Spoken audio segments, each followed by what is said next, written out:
మిత్రులందరికీ నమస్కారం. మిత్రులారా, ఇలాంటి ఎక్సర్సైజ్ను మీ ఇంట్లో ఉన్నటువంటి పిల్లలకి ఇచ్చినట్లయితే వాళ్ళు చాలా ఆసక్తితో ఈ సృజనాత్మక అంశాన్ని పూర్తి చేస్తారు. ఇక్కడ చూడండి ఏమిచ్చారు.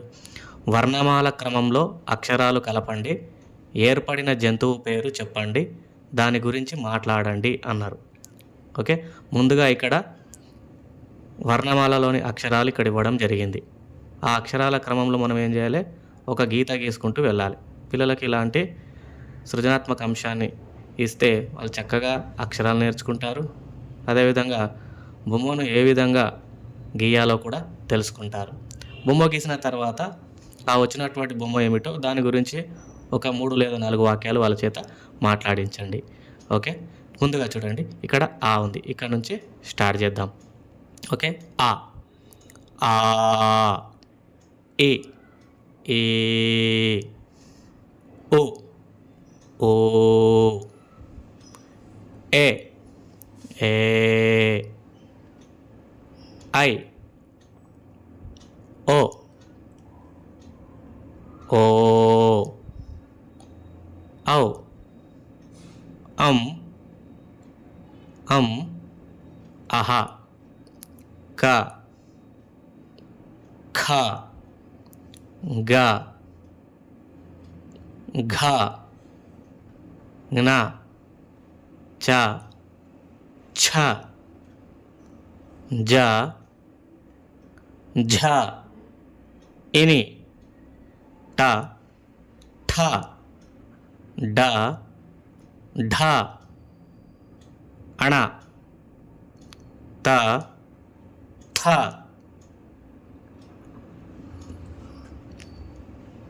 ద ధ న ప ఫ బ భ మ య ర ల వ ష ష స హ అళ బండిరా. ఓకే, ఇక్కడితో పూర్తయింది. ఇప్పుడు మనకు ఏం కనిపిస్తుంది, పిక్చర్ ఏనుగు కనిపిస్తుంది. ఏనుగు గురించి 3-4 వాక్యాలు మాట్లాడించాలి పిల్లల చేత. ఏనుగు ఒక భారీ శరీరం, తొండం కలిగిన జంతువు. ప్రస్తుతం భూమిపై సంచరించే జంతువులన్నింటిలోకి ఏనుగే పెద్దది. దీని గర్భావధి కాలం 22 నెలలు.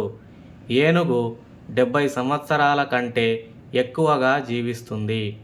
ఏనుగులు 2 రకాలు, ఆఫ్రికా ఏనుగు, ఆసియా ఏనుగు.